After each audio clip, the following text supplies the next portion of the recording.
My motivation is not to fill emptiness. I have met the emptiness that drove me to want to prove myself in the military. Create safety through trust and vulnerability is that willpower, just the idea of pressuring myself to do better, that doesn't work. If I want to use willpower, I should really use willpower as a very small percentage of what I'm actually doing to affect change. Now, to the juicy, uncomfortable stuff. Basically, when I was with Agne,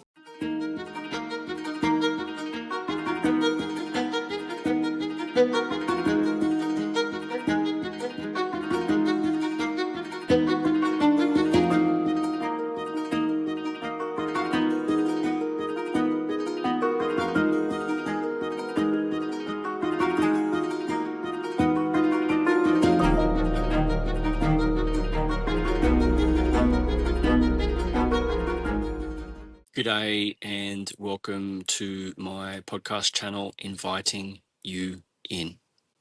I am Australian Viking Lex Dylan Riley, son of Peter, son of Terry, son of Leo, son of Philip, son of Patrick Riley of Archaboy, County Cavan, Ulster, Ireland. That is my male lineage to 1857. And I've recently reclaimed my relationships with my ancestors, and when I announced the lineage as part of who I am, I can really feel it.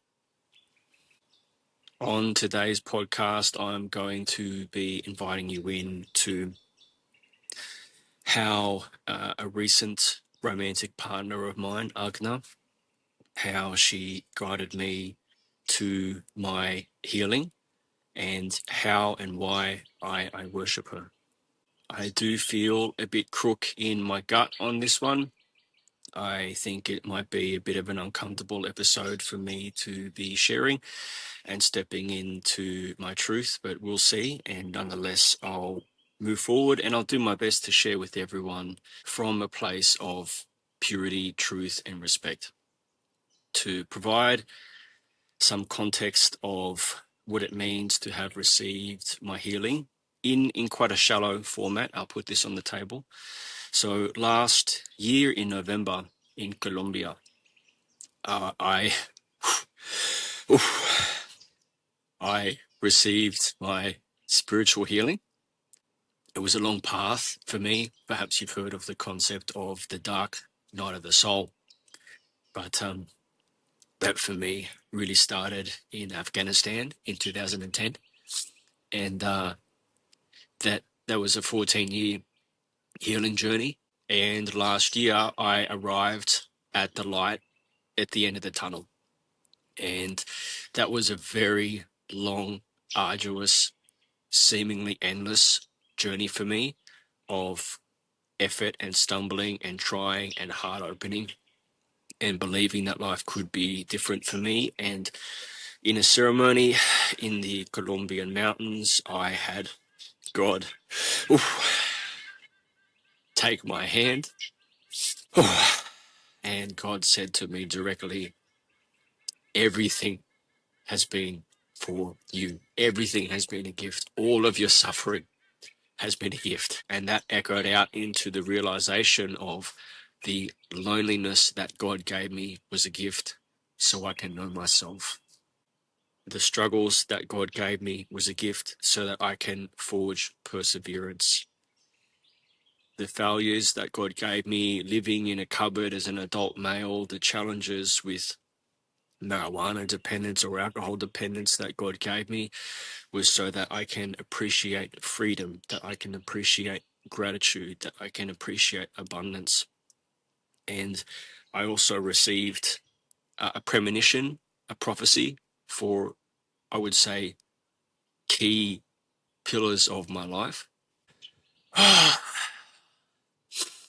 And there is certainly more to share in the healing, but that's enough for now.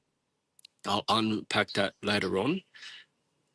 But this might be relevant to those that are listening that are feeling like their journey is continuing of suffering or pushing on to some future destination, and they maybe don't know when you will get to a point of internal paradise. And I'm still integrating my lessons from 8 months ago.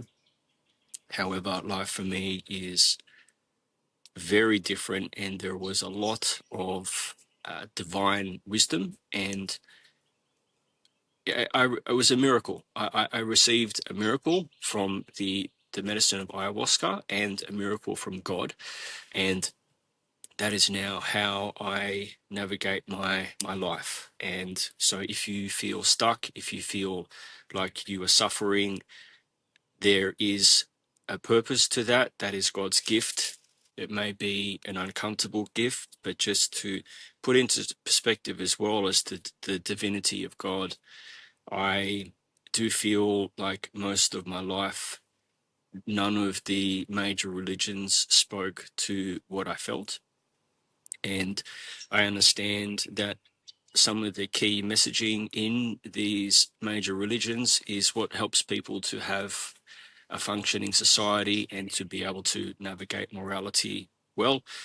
For me, though, some of the shadow messaging to religions was basically, you will worship our God, our way, or you go to our hell. And that never sat with me. It never felt right that there was this exclusive access to God and divinity, and that there was almost this VIP section, that you had to pick one particular religion, and that was the pathway to God, and all other pathways were leading you to hell. That never sat with me. And when I received my healing, I understood the truth of God. Um, and it is very contradictory to, I would say, a lot of these common messages from religion. And I'll summarize it, although there is a lot more to unpack there. So please bear with me. But in summary, I can spit in the face of God. I can denounce God. However, God is my utterly divine, all-loving Father. His love for me is unconditional. I do not have to be anyone else other than who I am, or fractions of who I am, or whatever it is I'm going through, where maybe I have a wedge in my identity. That is a part of who I am. That's a part of me becoming who I am. Just by being me, no matter what I'm doing, I am worthy of God's love. God will not reject me. God loves us all, and he will not reject us no matter what we do. We can denounce him, but his love is still there. And I'll take that topic of God and put that to the side now and share a bit more about how Agne came into my life. And I will stipulate here that I will do my best to respect her privacy and also my truth simultaneously. I am a deeply spiritual person, and I've been on the pathway of spirituality since I had a profound experience when I was alone in the New Zealand Alps. I went on a search and rescue mission for a purpose to live. I was at quite a dark space. This is several years ago, and I threw myself into the wild at the mercy of Mother Nature, and I received hope there, and a glimpse of spiritual interaction. And since then, I've been expanding into spirituality as part of my life, and it's something that I observe faith in. I had been practicing ejaculation mastery, so a period of ejaculation abstinence, whilst also having tantric practices of feeling pleasure in my body. Um, and that is quite different to maybe some men have had periods of ejaculation abstinence when we go away and focus on work, or we're just too busy to even feel the urge in our body. But that period for me was about developing a relationship with touch and receiving pleasure in my body without being pulled into ejaculating.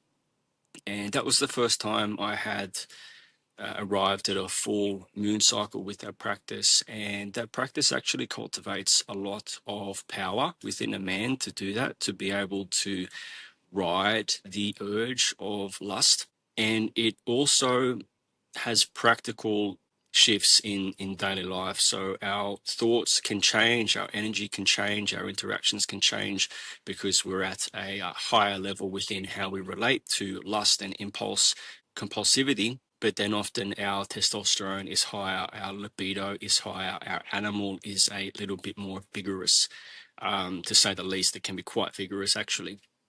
And so I had cultivated that power within myself, and my relationship with ejaculating for a long period of time, I had often used that to manage my emotions. So to accomplish a new paradigm for me was very powerful.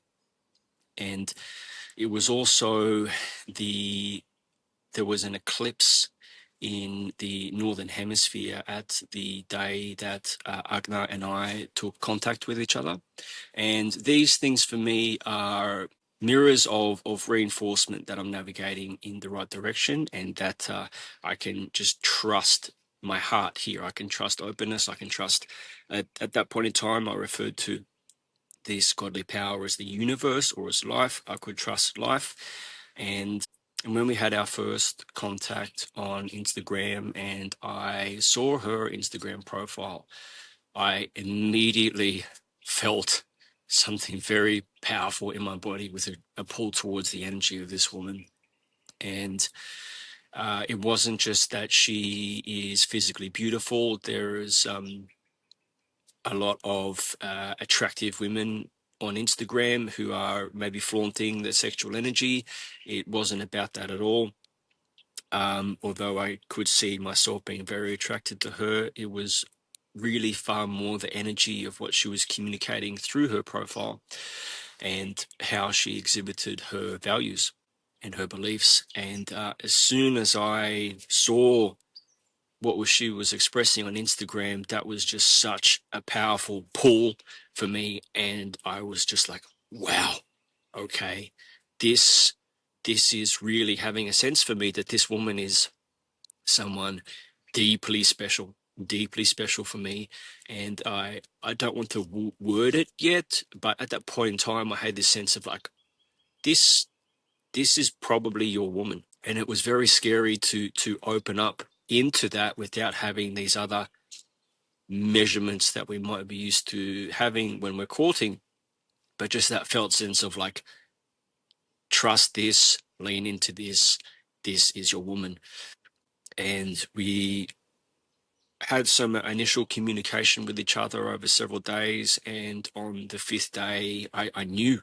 I just knew, like, that landed within me to like, okay, this is the one. This is actually a divine union.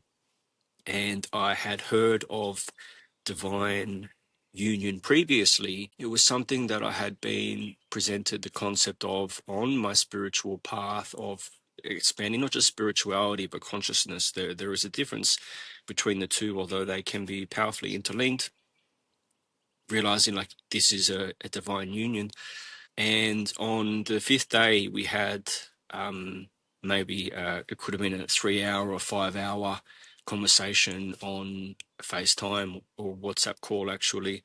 And then it was just like, yeah, locked in. This is it. And my narrative with that was like, yeah, this is it.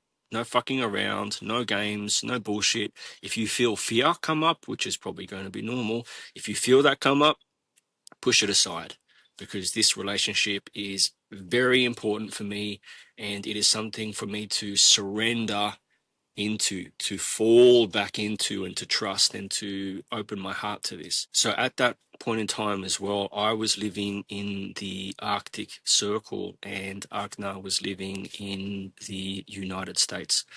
And there was quite a bit of distance between those two places, and there's also time difference as well. But the courting felt very natural, and I was really welcoming of both of our effort and openness to communicate, to make commitments and powerful intentions, to have touch points with each other throughout the day, and to manage blending our time zones and our lifestyles to really show up for each other. And that was so beautiful, and that really spoke to my heart. Where she provided a lot of opportunity for me was in some of the conversations was for me to expand my consciousness. It was for me to have shifts in my thinking frames, my paradigm. And a paradigm, if maybe you haven't heard of that before, and I'll just explain it very simply, perhaps to do the concept no credit, but it's kind of a sphere in which your thoughts are keeping you, and your thoughts don't go beyond that sphere, and your existence can't go beyond that sphere because it's outside of what you can perceive. One of the areas where she supported the expansion of my consciousness was in relating. And she has a young daughter, and that young daughter has a father. I have had, we could say, complicated and heartbreaking experiences with being in a stepfather role and also being in a biological father role. And myself and my biological children have experienced parental alienation, and I'm aware that it's a community family experience. It's not just, for example, the father that is alienated, it is the children from the father that is alienated. And that can often drive a wedge between the children's identity to hear opinions of the father or complaints, or to pick up on frustrations to do with the father, and children identify with both their mother and their father figure as extensions of who they are. So I have had experience, and that's enabled me to cultivate a lot of empathy and awareness, but I also am a primal man. I'm a male in the sense of I have testosterone. My urge is to think about protection of my family. And there are these primal instincts within the different genders, and they're there. And then also within the different roles within a family or community structure. I'd never had a positive relationship with another father figure in the family structures that I had been in. And part of what Agne really gifted me was this idea of, well, how do you want it to be on Christmas Day? Do you want our daughter to have to go to someone else's house, or we do an exchange on Christmas Day to share the child in a different family home, or would you want to work towards actual harmony under one roof?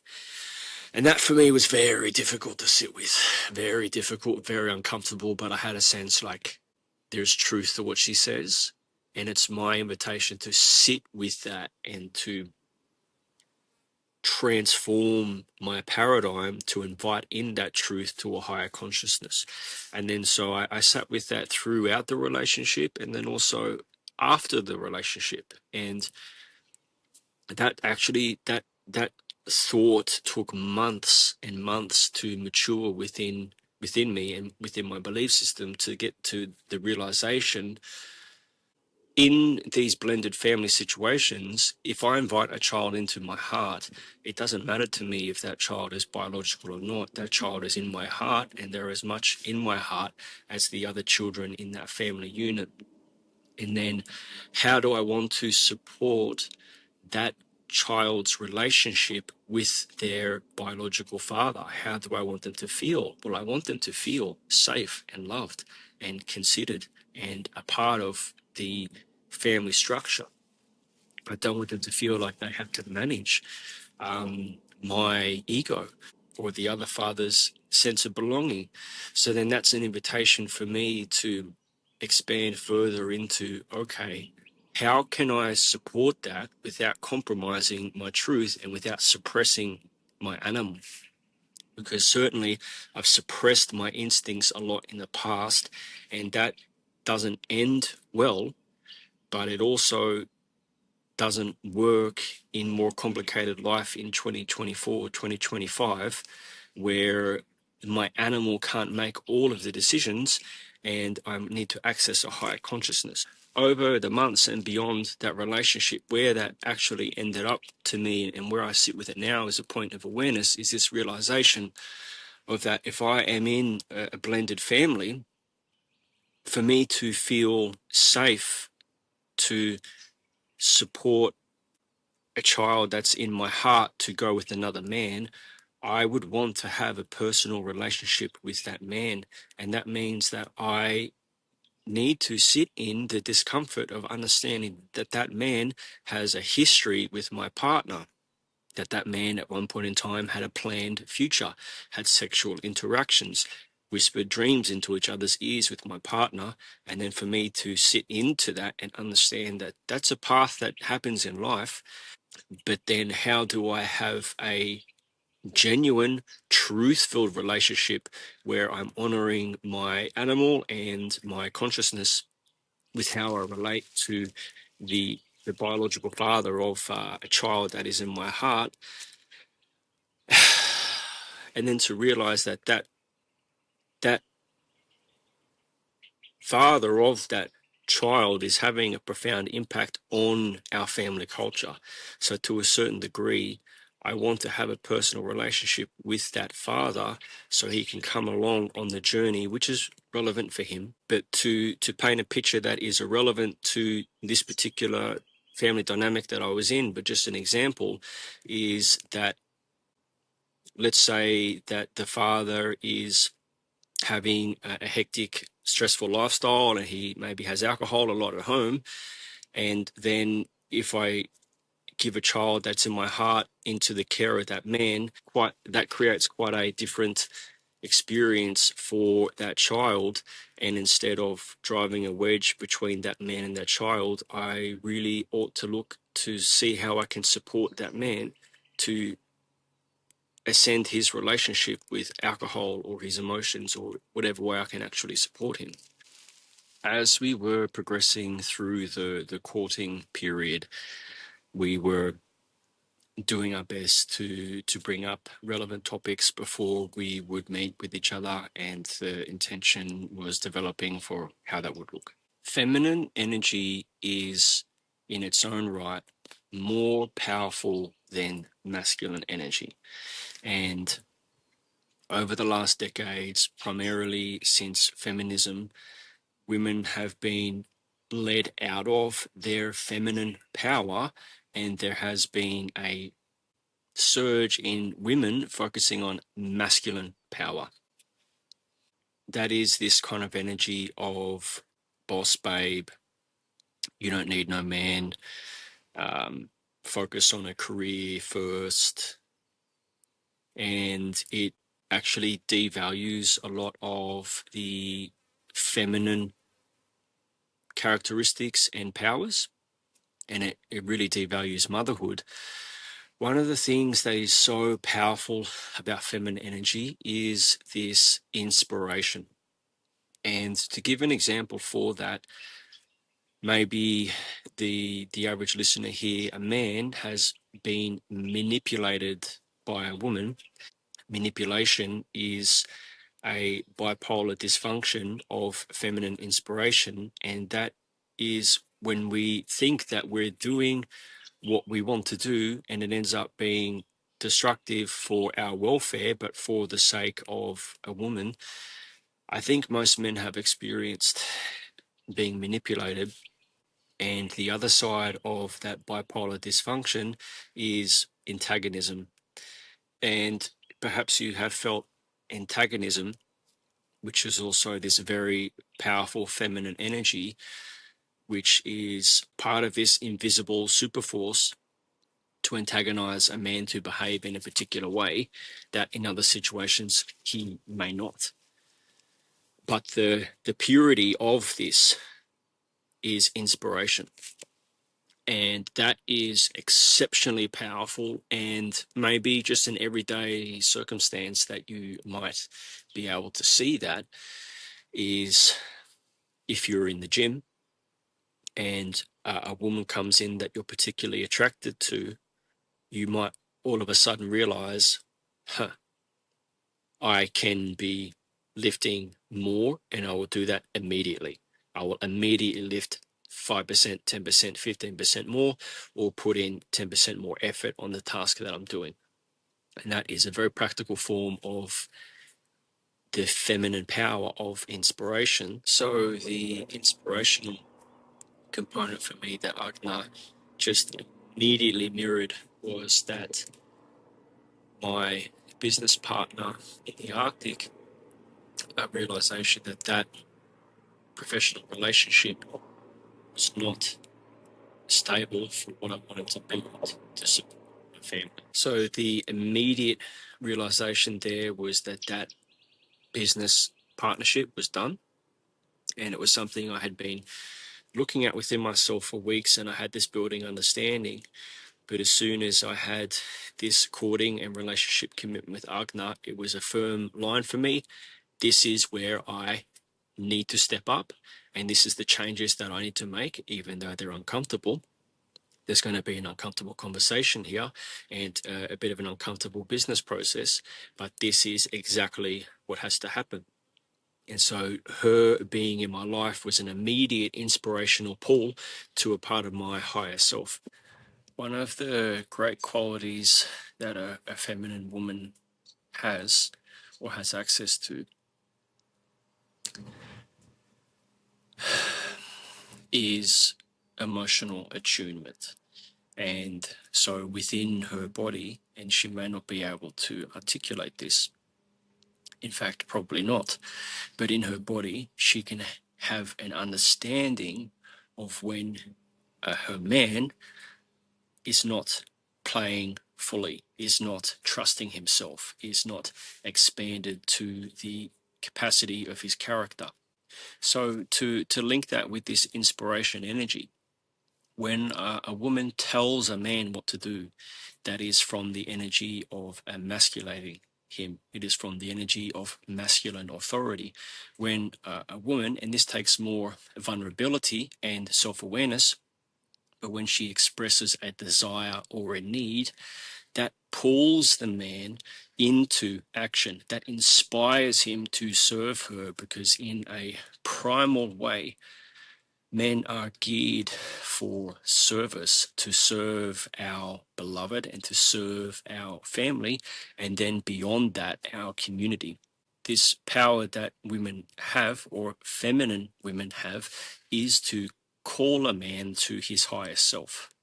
However, due to feminism and the sexual revolution, there has been a continually powerful wedge driven between women and their intuition, their emotional body. And this looks like women who are having promiscuity, who are seeking recreational sex, or who are working very hard in the masculine energy, that takes away from the femininity of that woman, and it takes away from her ability to inspire a man to his fullness.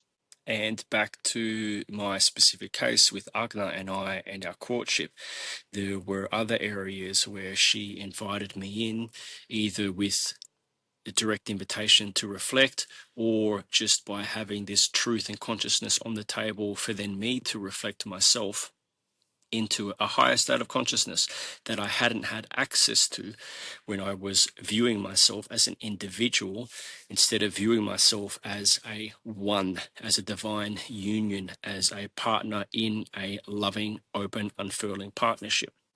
It was quite a wild thing to feel what I felt and to commit to that. And to not let obstacles or fear or rationale or common thought processes get in the way of the direction I was navigating in my life. And I had fear come up around how vulnerable I was being and just how trusting I was being. And one of the things that came up for me was I saw on one of Agne's Instagram stories, I saw a girl that had a hair on her arm that I was not attracted to. And then my fear was, maybe that's Agne's arm. That could be Agne's arm. And I've just so openly unfurled into the attraction and desire for this woman. Maybe I'm unaware of these parts of her. And I sat with that. I didn't seek to dissipate the fear with logic. I sat with that fear and I looked at what part of myself that fear came from. And then I just accepted, I trust who I have attracted into my life. I trust my life. I trust my desire. I trust my body. And I don't need to look at her photos to see if that was her arm or not. It doesn't change anything. I would just sit with that feeling of me where I have perhaps created this image in my head that doesn't fit who she is in reality. And I had an energetical love and attraction for this woman. And then for me to put ideals of how she should appear, that is different. That is not necessarily me. Maybe that is something that I've been exposed to with airbrushed women on Instagram. I had a deep energetical attraction to that woman, and it was to pull myself back to that attraction and to denounce fear, or to denounce trying to create safety through intellect or understanding or control. I also was in the gym, and you can imagine that a lot of stuff might come up for you if you just fell in love with a woman that you've never met, and you fell in love with her energy, and you fell in love with her character, and there can be doubt along that journey. Certainly, it is an old school journey. It is almost the exact opposite to our dating culture, which is relational disposability. It is red flags, it is shallow, it is swipe, it is the ick, it is just, if there is anything uncomfortable, I hit the ejection seat and I look for something better elsewhere. That is this kind of modern, shallow, uncomfortable parameter in which a lot of relationships have to navigate through. And it was a complete release of that, and to come back to just trusting my heart, trusting my desire, trusting life. And there was fear there. In the gym, I saw a girl walking in the gym in a way that I wasn't attracted to how she was walking. And then I had a fear come up, and that is, I've never seen Agne walk. I don't know how she relates with her body.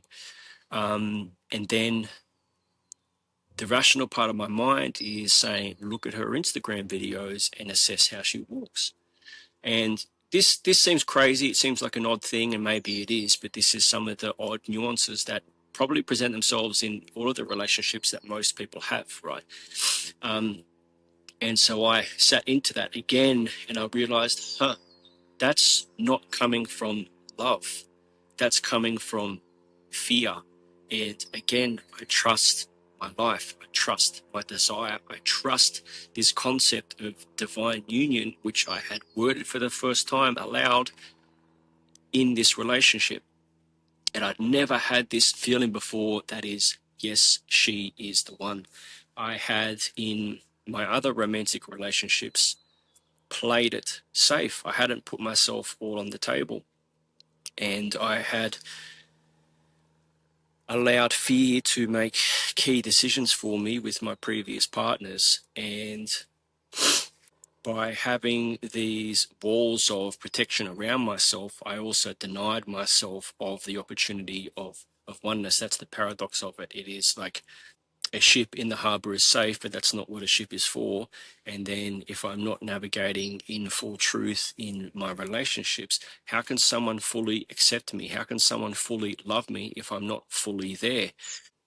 I had doubt and fear show itself often enough. I just continue to see that as an invitation to be present with myself.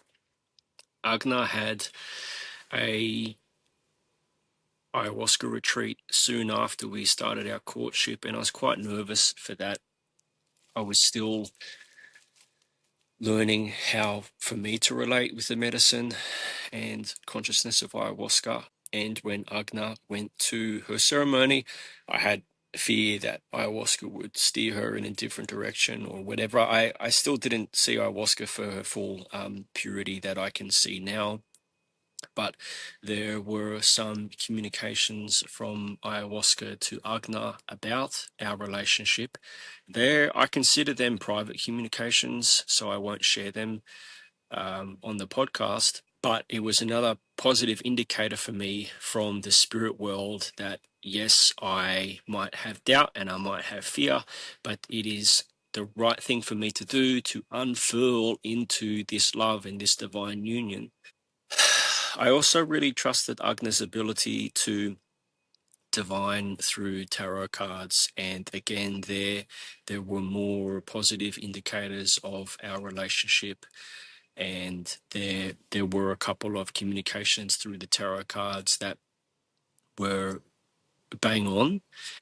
And again, from the spirit world, which is a realm of less logic and intellectual understanding, there were these powerful pulls, these powerful navigation points into surrendering into this relationship. And tarot cards can seem quite flimsy. However, I do deeply trust her ability with spirit and her ability to communicate and relate with tarot cards. I actually believe that she's a very powerful woman, and she isn't even aware of where she's at with her journey of embracing spiritual power and feminine power. Um, that's another story though, but there were spiritual indicators for me to just trust and put aside fear and to stay open and to not create a plan B and to just go for this. Eventually, we organized for me to travel to USA to meet her, and that was a very nerve-wracking flight for me in the sense of leaving the Arctic. So I flew from the top of Norway down to Oslo, then to Iceland, and then to America, and that I've never been so apprehensive in my life, and I've never been so emotionally courageous as well. That was so courageous for me to be so heart open and to travel a quarter of the planet to meet a woman that I had fallen absolutely in love with, and to the whole time just be in my body and not in my mind, and not allowing any action to be taken on doubt or fear. No plan B, no escape route, so to speak. And when I got to the airport, and I saw her walking towards me, I felt it in my body. I just felt this absolute flash of light and love and deep knowing. Wow, she is it. You have arrived, Lex. This is the woman. This is the one. Oh, this is a divine union, and this is a beautiful chapter of your life unfolding. And I will stipulate that it's not just that she's a hot girl, of course she is, but it is also this energy and this felt sense within my body. And I have had the opportunity to do a lot of work of opening the intelligence and trust within my body, and to just put a bit of a concept out there on the side like that for people to understand maybe what I'm talking about.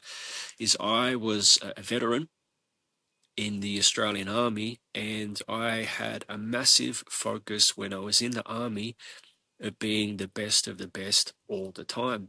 And I pushed myself beyond my limit. I ignored pain in my body. I risked the health of my body. I risked injury. I pushed myself, and I disassociated from my body. I hurt myself. I neglected myself. I abused my body for the sake of the mission outcome. I abused my body for the sake of physical prowess, and I neglected to provide adequate care for myself. I actually viewed that as a weakness. And so I had for many years this very abusive, neglecting relationship with my body, where I hadn't met my needs, and I had also extorted myself physically to feel an emptiness within my identity, whether that was physical prowess, whether that was social prestige, whether that was making money, or whether that was acts of sexual self-destruction.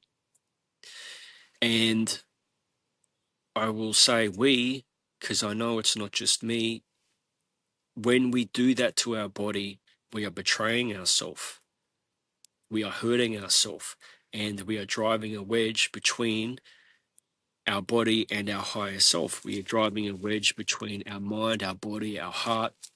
And I had a lot of discomfort in my body on a daily basis that I would seek to escape, also with alcohol, marijuana, cigarettes, whatever. And so there was quite a strong cycle of me with self-betrayal, and the collateral damage of that self-betrayal was often my body. And this idea of trusting your gut or fostering intuition, if you are in a self-abusive or self-neglecting relationship with your body can't trust you. Your body has no reason to feel safe with you. Then how much can you trust your gut? The intricacies of your intuition and your body's wisdom aren't accessible. Yes, in some situations you might feel some of the heebie-jeebies, but on a daily basis that is inaccessible. It is only maybe on the edge of crisis that you can feel that discomfort. And for me to be repairing my relationship with my body and slowly and surely being consistent and caring, that really allowed me to access more of, I would say, my body's wisdom, the feelings in my body, the sensations. And so for me to have come full circle on this fundamental relationship, how I related with myself, to be able to then really trust my body and be with my body, was a very powerful experience. And to also be able to ride my body's wisdom, and to know, yes, I had attracted a very profound relationship for me, to the point where I attracted someone from across the planet, and I just trusted that urge. So when I was with Agne in person, it just mirrored to me exactly what I wanted in my life, exactly how I wanted my relationship to be with my family. It showed me as well, as happens in very powerful relationships, it showed me all of the shit that I hadn't met within myself. But before I opened that up, it showed me what I wanted. I have sacrificed myself for my career in the past. I have done whatever it's taken in the military, and I have been on a deployment to Afghanistan that's obviously quite dangerous. I have put my career first. I was married to the army, it's what we call it. I'd sworn an oath of allegiance to the Queen, and I had proudly worn the nation's flag on my shoulder. And I realized that that is not longer anything I want to do ever again. I have had children in my first relationship and my marriage, and I will never get that time back with them. I will never get that time back. And so for me, this romanticism of hustling and working 40, 60, 80 hours a week, whatever, to get it done, I have, from my perspective, I've done that to the fullest, and that's the fullest I'll ever do it. So for me now, life is more about being present within a family, being able to just enjoy maybe watching my chubby kids' hands, or being present with my beloved and her daughter whilst I'm opening my heart to her daughter in that relationship, being present for that. That's a big thing for me now, is the presence within a family unit, no longer losing myself to my career. I do believe in my vision and my mission, and I've had that outlined for me as well when I received my healing in Colombia. However, for me, the family is the practical place where I will access God, and that is at the forefront of my purpose. That is my why. So to have time with Agna, and then Agna and her daughter in that space, was mirroring to me again, yes, I am right within myself to let go of these career attachments. Yes, I will go away to the wilderness and guide man, and do that kind of stuff, but not again will I lose myself to work. And I've also related to myself in a way where my motivation is not to fill emptiness. I have met the emptiness that drove me to want to prove myself in the military. I have sat with that lack of self-worth, that lack of feeling enough, which was my motivation to do promotion courses, to do the hardest things I could find in the army, to carry the most out of everyone in my team. I have met that energy within myself, and that is no longer the motivation for me. The motivation is love and passion and genuine desire. Now, to the juicy, uncomfortable stuff. Basically, when I was with Agne, and this is also my understanding of how divine union operates, is a profound relationship where two people are living in truth, and that truth is put on the table. There is going to be some uncomfortable stuff, some really uncomfortable conversations, and there is going to be triggers. So, what came up for me in that time period was basically everything that I had that could come up in a relationship context. So, the most major thing that I had actually is when I was a young child, my mother was running to the car, and my mother was overweight at that point in time. And I was 4 or 5, and I said to my mum, "Mummy, you're so fat that when you run, your boobs bounce." Because I just had no idea about self-esteem or self-confidence or that kind of stuff. I just observed that my mother was so fat that when she ran to the car, her boobs bounced. And I said that to my mum, and that brought up a lot of her wounding and her self-esteem issues. And without having too much of an intellectual understanding of what happened next was I was emotionally crushed. I felt really rejected. I felt like I had a wedge driven between me in my own identity at the age of 4 or 5. And the emotional energy that I was met with then really scared me and really affected me in all of my romantic relationships. What happened then was I became so attuned to people's self-esteem issues. And in my romantic relationships, I was subconsciously so aware of all of the subtle indicators that mirror when someone has a self-esteem vulnerability or a self-esteem issue. And I would feel this tension inside of me, just crushing at that focal point of self-esteem from my female partner. And so as a child, I learned that I wasn't safe to communicate my truth with women or with people that were taking care of me, that were responsible for me, because I might insult their identity and then I would be rejected. This belief, which is a part of my core wounding, followed me through every romantic relationship, and we can refer to the romantic relationships as a primary relationship, and our romantic partner becomes a primary caregiver.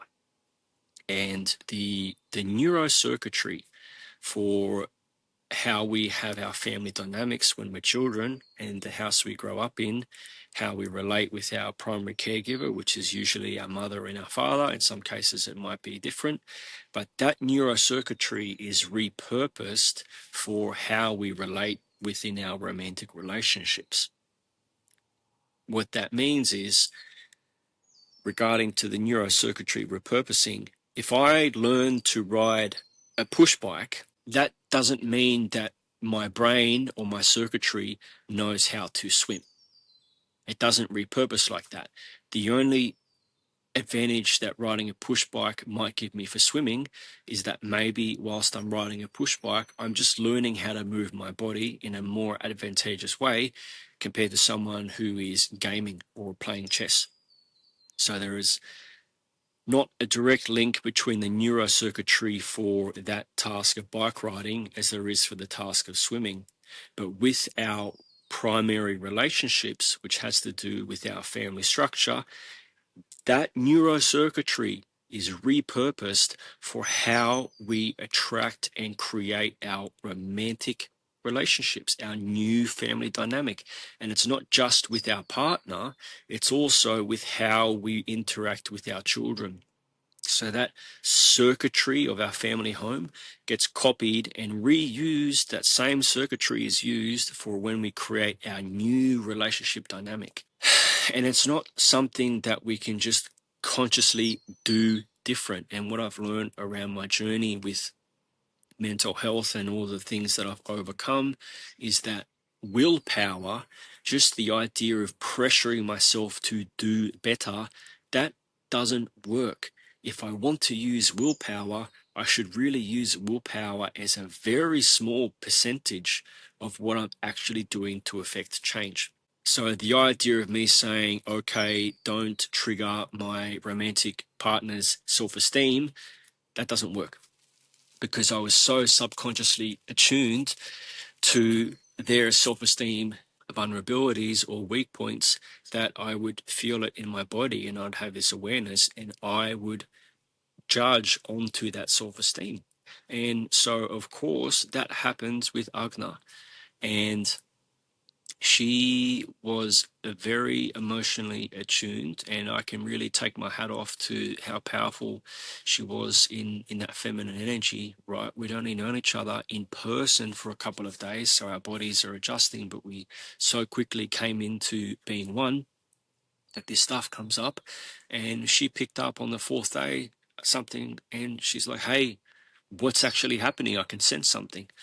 And then I was terrified, and because I had this sense that it would lead to this really uncomfortable situation, and I spoke the truth with that as best as I could. But because it's part of this core wounding, I was communicating from the level of emotional intelligence and intellect of the 5-year-old boy that was rejected and emotionally wounded by his mother.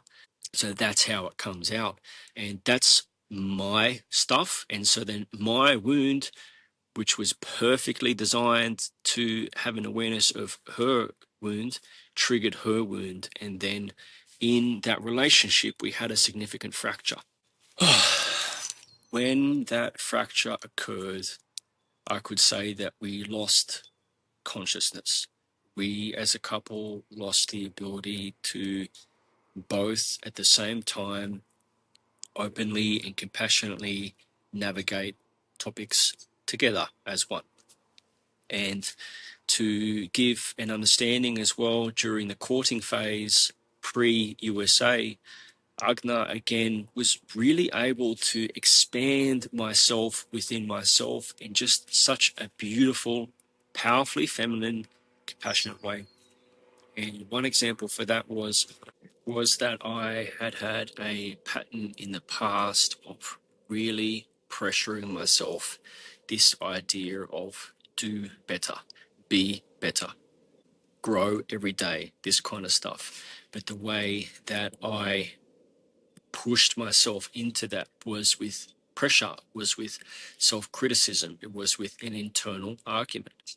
Often as well, I had challenges with overwhelm, and to the point where if I am talking to someone on the phone, I can forget really simple things like where I put my keys or where my wallet is. And I was on the phone to Agna, and we were both doing a great job of just putting our truth out, putting our vulnerability out. And I said to her, I feel so overwhelmed. I can't find my keys. I'm on the phone. I actually feel ashamed about this. And in in her feminine radiance, she just so calmly, compassionately said, along the lines of, "Ah, you're just distracted." And that for me was such a shock. Mostly that was mostly if I communicate some of my internal world, often I'm met with a masculine response from people. And it's along this lines of do better, be different, that kind of stuff. Whereas for her to just open up in such compassion, and there was no judgment there, it was almost just a realization. It's like, yeah, you're just distracted, like it's okay. And to receive something so soft from a partner that I had attracted was such a beautiful, nourishing seed into me to then expand out. Like, okay, maybe I just am distracted when I'm on the phone with someone and I'm trying to find my keys. And that almost completely stopped any idea of squabble and argument, but it certainly planted the seeds for me to allow in more compassion with myself, to expand more into just understanding myself and to relinquish the internal squabble of be better, do better. You should be able to have a conversation on the phone and know where your keys are in your wallet. This kind of pressure that I put on myself, I wasn't accepting myself. And so after Agna and I lost consciousness based off my childhood wound coming into the union, I started to feel more and more alone. I started to feel more and more isolated and crushed because I had lost safety. I'm really proud of how well I continued to open myself up, to open my heart up, to ask myself what would love do when we were having communication challenges or not seeing on the same page or feeling some tension, but to come back to myself and to cast aside the creation of safety through control or through a plan B or through an intellectual safety, but just to create safety through trust and vulnerability. However, I was having, like I mentioned before, basically all the emotional baggage, the fears, the traumas that I have had in previous romantic relationships or with my primary caretakers. All of these traumas started to show up in mirrored in that relationship. And something very powerful in a spiritual concept is that our partner who we attract is a divine mirror for what we haven't healed or met within ourselves. And so I know if I'm frustrated at her, it's something within me. So one of the key things that I had come up was that I had flown from the Arctic to USA and I had provided quite good accommodation for Agna and myself and her daughter when we had her daughter with us, and also organic food in the US economy, and that equated to several thousand US dollars. You can use your imagination there for a 3-week period, what that might cost. But I didn't feel appreciated. I didn't feel that what I provided was received with the gratitude that I had expected. And here is the intricacy here. I had expected a certain level of gratitude or communication or reciprocity for what I had provided. So an uncommunicated expectation is a premeditated frustration, a premeditated resentment. And I hadn't consciously created that. But what I realized in the aftermath of this relationship was I sat with the questions of these things that came up, knowing that they are me. And I've attracted this beautiful, beloved, divine mirror to reflect what I haven't met within myself. The temptation, of course, is to blame her and say, yeah, you weren't grateful for what I provided, but that's not the truth. The truth is I felt a particular way. And that feeling that I had wanted to feel was attached to what I had provided. And then the question there for my greatest growth becomes, where am I not grateful for what I provide myself? Fuck. Oh, fuck. Shit. That's me. That's not her. Damn it. That was like choking my ego, sitting into that. I did that. I'm proud I did that. It was courageous to do that. But what I realized was, oh, wow. I put in hours of effort to book my own Airbnb. I pay thousands of dollars to travel where I want to, or to invest in my career or these expeditions or whatever I do. And I've never thanked myself. I've never received a feeling of pride for my effort, of pride for my self-belief, of gratitude for what I've given myself, of this feeling of abundance of my life. Fuck. And so the invitation was to expand into that, to realize, what do I provide myself, and where can I be more grateful for me? How is my narrative? Well, at that point in time, my narrative was book an Airbnb and forget about it. Take myself to a restaurant and forget about it, because I was rushing through most things. I wasn't present with myself. And then to realize, I deserve to cultivate the awareness and the self-gratitude for what I give myself, and for the abundance that I'm presented of life and the freedom that I have. That's an invitation for me to work on something individually. And then my realization started to expand. What else didn't I accept about myself? So I had a particular attachment to our ability to communicate consciously. I was very confident pre me sharing my childhood trauma, or pre me projecting my childhood trauma onto her. I was very confident on our ability to navigate everything. And then after we lost consciousness and we lost communication, and I was feeling very alone, I started to get stuck in my own story where I was a victim. And a part of that victimhood was around, oh, if only she could communicate differently. If only she could communicate better or more openly or whatever. And so I was wishing that she was different. And the invitation there is again to look at myself. Where do I wish I was different? Fuck. Where do I wish I communicated differently? Where is my dependence on communication?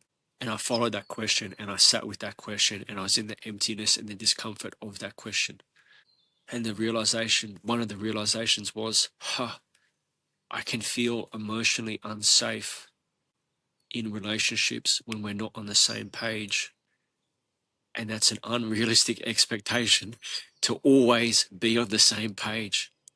Fuck. How much have I pressured this woman to expect her to be able to communicate beyond where she's at? I'm taking away her ability to emote. I'm taking away her mood. I'm taking away this feminine expression with my need to feel safety through reassurance, through understanding, through being on the same page. Fuck.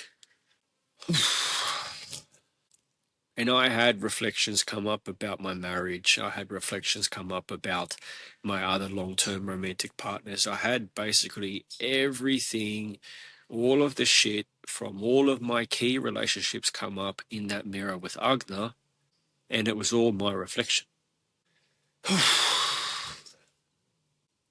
So there were power dynamics, there was control dramas, there was a big component of was my attachment style. There was also a realization of my self-worth and my level of self-respect mirrored. Everything I had to get mirrored in a romantic context, a relational context, was mirrored to me in that relationship. And needless to say, none of that was going in the direction that I thought it would, and none of that was going in a direction that I perceived to be beneficial for any romantic relationship, let alone a divine union. There was, of course, a lot of positives as well, and the involvement of her daughter being present was also inviting me into parts of my inner child that I hadn't related with for a long time, and the carelessness and the freedom of basically pretending to be a monster and chasing her daughter on the beach and playing in the sand. That was very liberating and very healing for me, very free.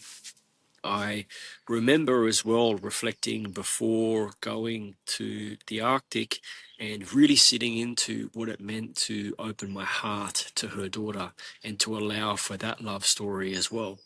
And I made a conscious effort when I was in the Arctic to buy her a toy husky and some postcards that would maybe be of interest to her. So I bought postcards of some indigenous children in the Arctic, some Sami and toy husky, and that was to involve her in the process and to see from her perspective that there can be a relationship fostered as well.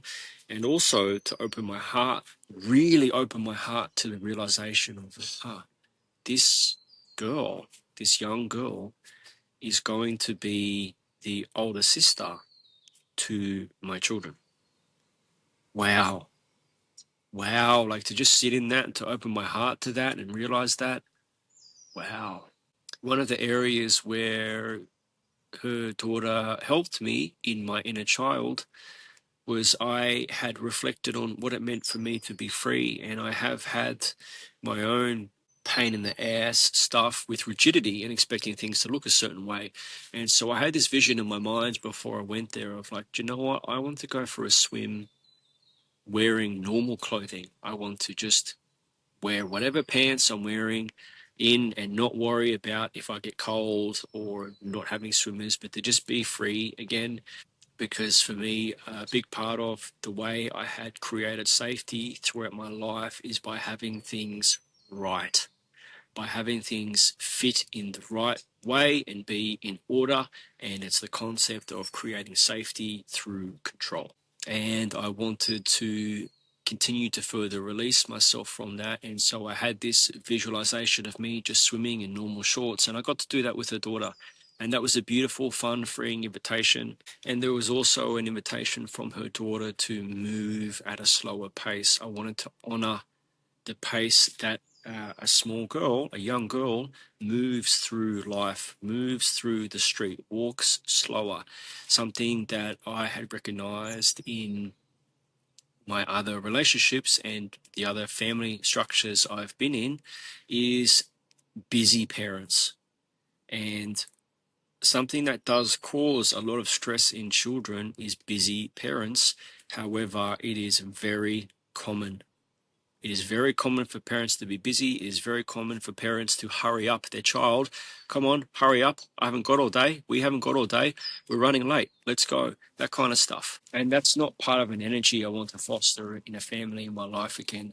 So the invitation was to progress at the pace of her daughter. And something that is being embodied within myself now is just now, even literally today, yesterday, whatever, is just moving at a pace that is in the frequency of the family that I'm attracting into my future, into my present, where my daily life does not need me to rush my ass around from point A to point B and for things to be a precision operation. Because if I'm in that energy in my daily life, that's going to make it only more difficult when I invite a family into my life or I create a family. I can't expect all of a sudden I won't be busy. And this is what I see with, it's a common story. It's what I see with other families, other parents. And they often say, yep, I'm so busy. I have to drop off little Jimmy at soccer practice, and then Scott has swimming, or whatever the story is. Busy, busy, busy. And the children are getting plugged into that lifestyle of being busy. The central nervous system then gets used to that as the operating default, and then life is unfolded in that energy continuing on. And so for me, one of the lessons from Agne's daughter, which I've been integrating, is to just have my daily life at a slower pace, which allows for a tranquil family to be present with. Doesn't mean I'm always walking at the pace of a 4-year-old, but I certainly allow for that to be a big chunk of my day, is to move at that pace.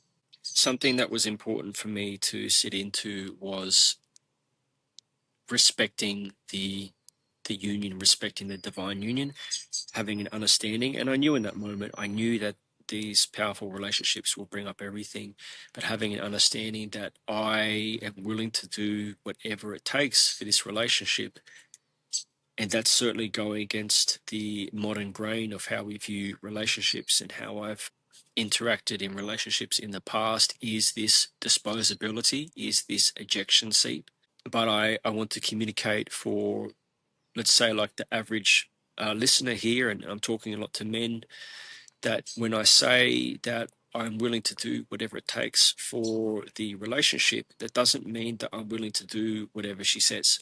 And to unpack that a little bit more, to create safety for women, if I let go of trusting myself, then she loses trust for me. If I put her word and her desires over my own understanding as a default, she will feel further unsafe with me.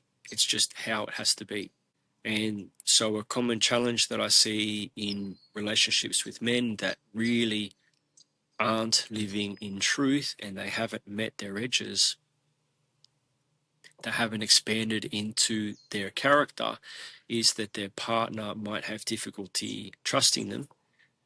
And although trust is also created by two people, because often the trust is an internal journey for our partners just as much as it is within ourselves. If I'm not trusting myself, she can't trust me. But this is at a deeper subconscious level. This is in her emotional attunement. But if I'm not trusting my wisdom, my desire, my passion, my mission, then I can't expect her to trust me. And if I just hand over the keys to my life to my female partner, that is a lot of responsibility for her actually. And she is effectively parenting and leading that relationship on her own, which is a lot of pressure. It might be what she says she wants, but really, women can only feel safe when they're with a man who is grounded in his own truth and who is willing to die for that truth. And one of the ways to create deep safety within a relationship is the necessity for a man to communicate blind spots with his partner, where she can't see into how she's showing up, and maybe this is affecting the relationship, or maybe this is affecting the child's welfare. But I see a pattern of men that aren't able to communicate that in just a stable, grounded way, and it comes out as an attack, as a suppressed attack, then with a lot of pressure, instead of something that is coming out as a general discussion. And so when we foster a relationship with ourself, and that often takes us leaving society, leaving our social network, leaving what we know, and maybe going doing something like men's work or going on some kind of quest in the wilderness to meet our edges and to meet our shadow. When we do that, that allows us to be able to support our partners so that we can see their shadow and to bring that to them, because we've met our own shadow and met ourselves with compassion. We can then present that to our partner. So when I left USA, I had a feeling that that was the end of it and that it would dissolve. And our relationship and communication effectively disintegrated. I went then to travel with my mum, and we retraced our ancestral lineage in Ireland and Scotland. And that was very fitting after the experience that I had in USA with Agne, where I had all of this stuff come up, this relational stuff, this projections, my fears, my core wounding, to then go and travel with my mum, to then be able to see my mummy boy issues very clearly. And very uncomfortably, then also to see the ancestral journey and to gain a deeper understanding to ancestral trauma and the path of my family. I had therapy soon after in the Netherlands. I had psilocybin therapy with Anouk Bindels, someone that's been in my life and I've respected for many years. And that was a really powerful ceremony. And I received an archetypal healing, a very powerful archetypal healing of the lover. What occurred there was basically this part of me that projected this wound onto Agna, where I had subconsciously perfectly understood what her might have been a self-esteem vulnerability, and then I had focused on that unintentionally, right? That part of me, that rejected boy, that exiled self, that had attached my worth to a woman in relationships and had been dependent on her to accept me, that part of me died. And it died in a very catastrophic archetypal way in the ceremony. And I was shaking and I was making a lot of noises. I was fully surrendered to the medicine. And when that part of me died, I became free of that necessity for my worth to be in my partner, because that's a lot of pressure to place on a partner, is that my self-worth comes through her. That's way too much pressure, and that's not her responsibility. Yes, she can mirror. Yes, she can support me to build my self-esteem. Yes, she can encourage me. She should be my number one fan, actually. But to have the core amount of my worth to be dependent on my partner's mood or how she felt or said about me, that was not fair, but that was a wound that I had, and I couldn't have had it any other way. So just to be painting a bit more of a picture with this psilocybin medicine, that was horrifically terrifying. Horrifically terrifying. It was a literal death. I had the panic of death take over me. I died. And it's all as real as anything else with the power of these psychedelics and then the power of ceremony. There was more to that ceremony to do with my relationship with Agna and the mirror there, but that's between Agna and myself and spirit, so I won't share that on this podcast.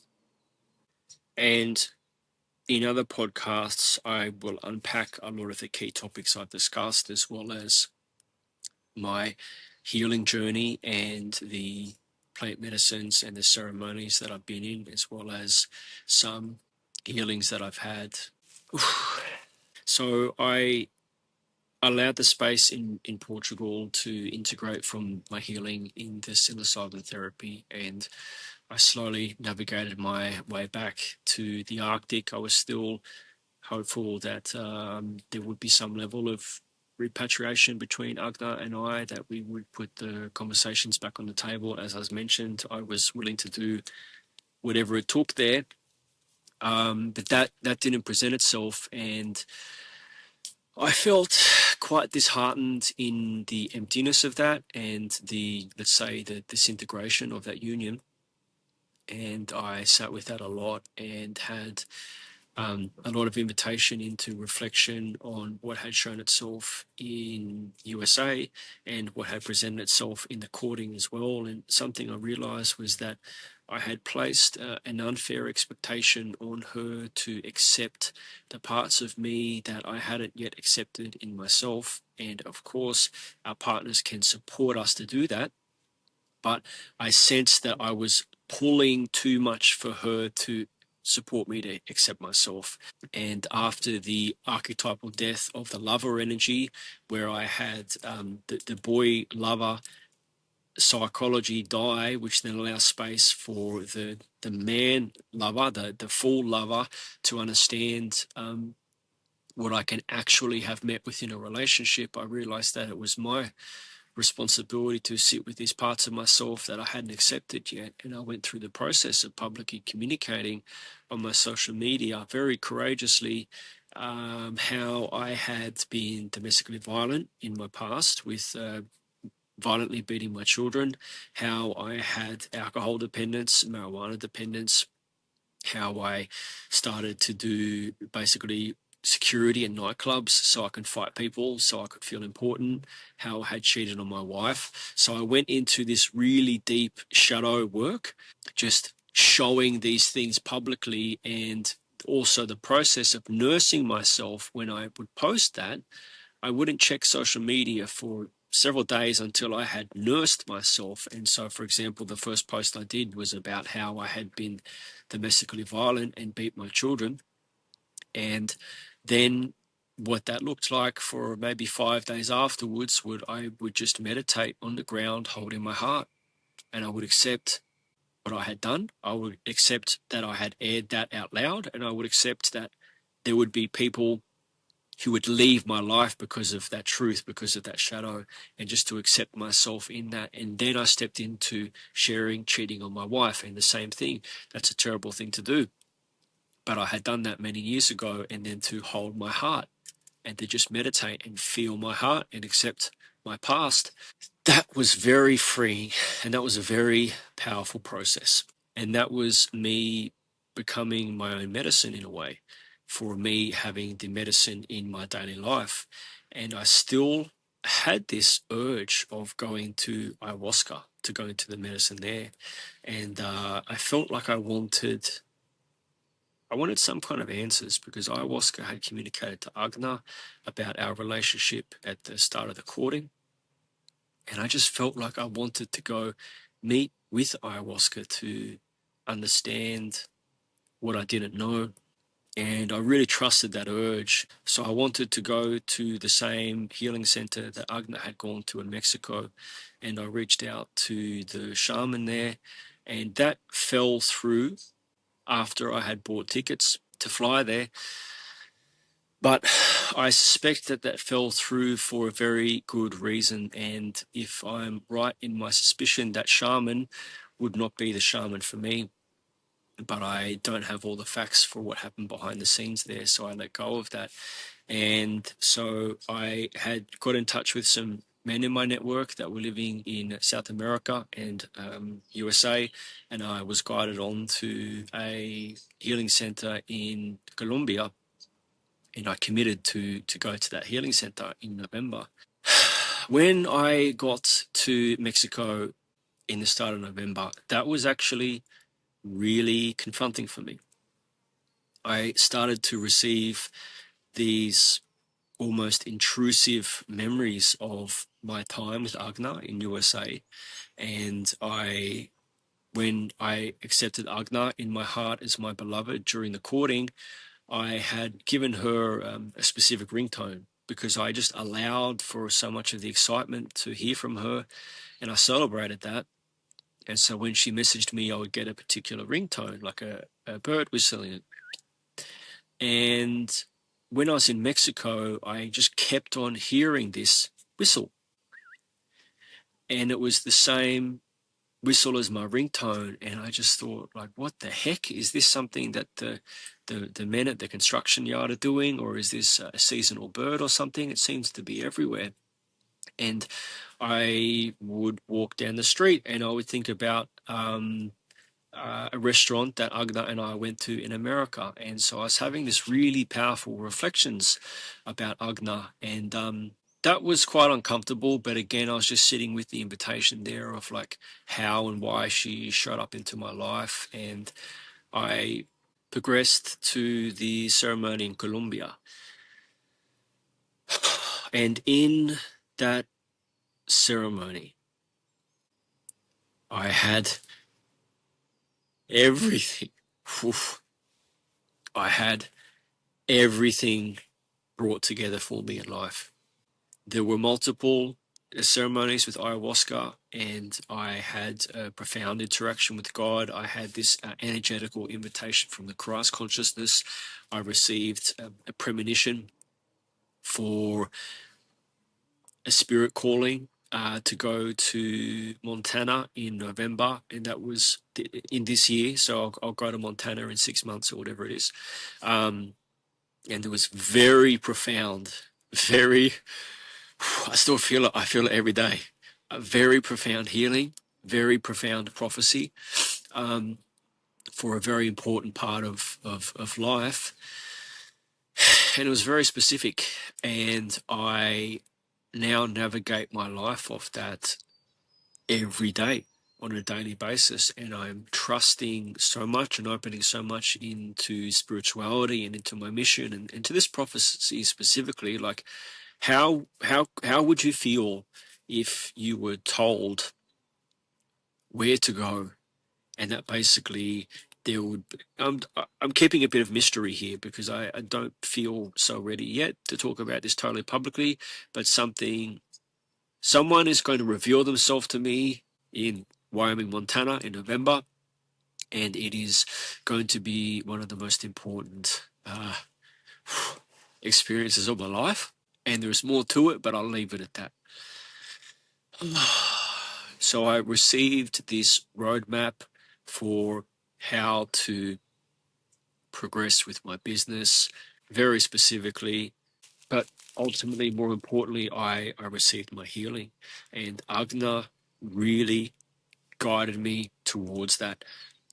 there was the element of the conscious guidance, and then also the element of what came up subconsciously, what our wounds presented in our relationship, and then just trusting her and trusting the wisdom and trusting the discomfort that was reflected in the divine mirror there, and knowing that that was myself, and having the courage to claim that if I'm frustrated at her, or if I expect something of her, if I'm not accepting something of her, that's me. That's my own non-acceptance.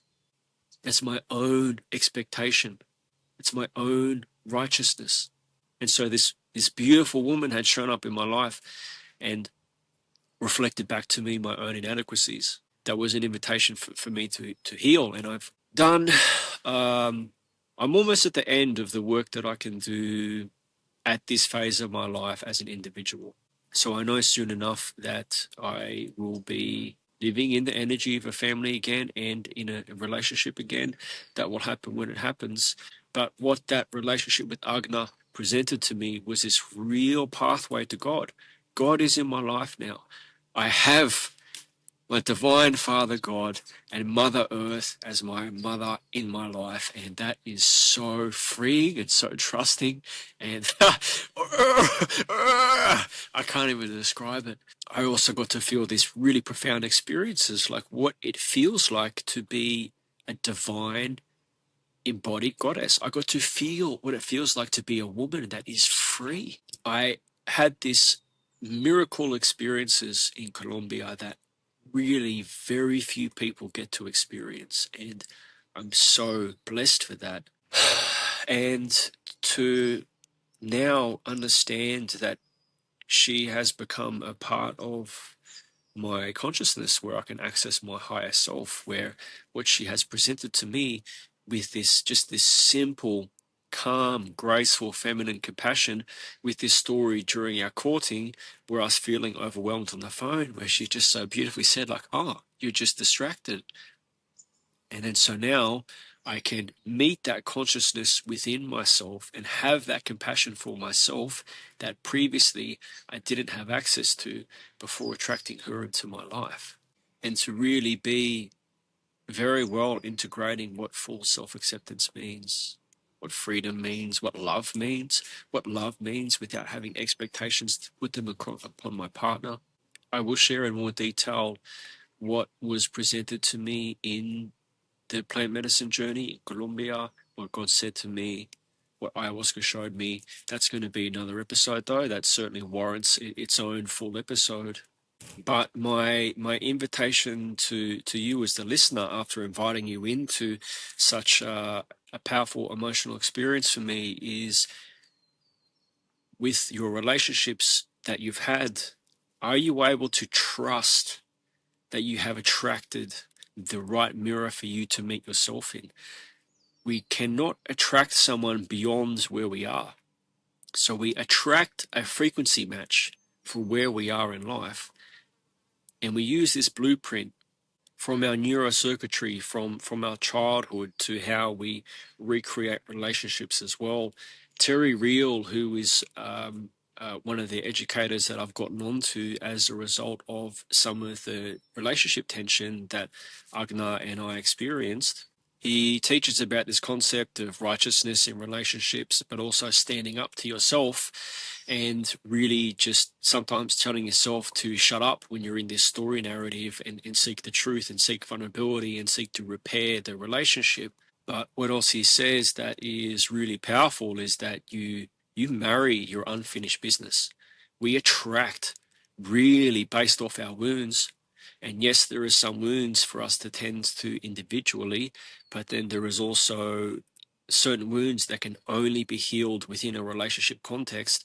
And when we attract someone, we attract a frequency match that is perfect for us. When we really feel that attraction, when it's really there, yes, you can wear a mask. Yes, you can have shallow summer flings, or not show up fully. But when we have this full attraction and we show up fully in our authenticity and our vulnerability, that is the frequency match for us. Can you trust who you've attracted into your life? Can you trust that this mirror is showing you parts of yourself that deserve your love and your devotion and your commitment? Can you let go of judging that mirror? Can you let go of blaming that mirror? Are you able to sit in the uncomfortable realization of saying, I need to change? It's not them, it's me. If both people in a relationship say, it's not them, it's me, you're doing very well.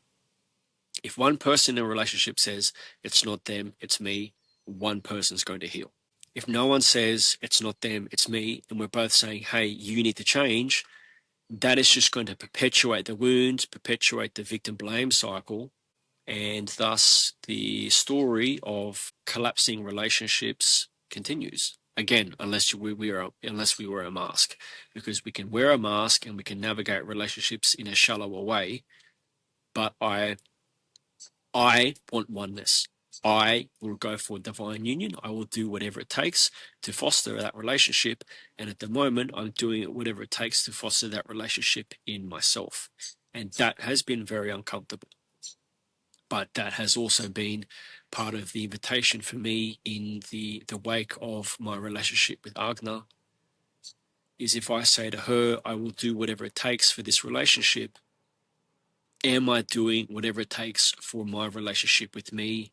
Not in the concept of self-righteousness, but in the concept of, is my love echoing the love that I would have for my partner?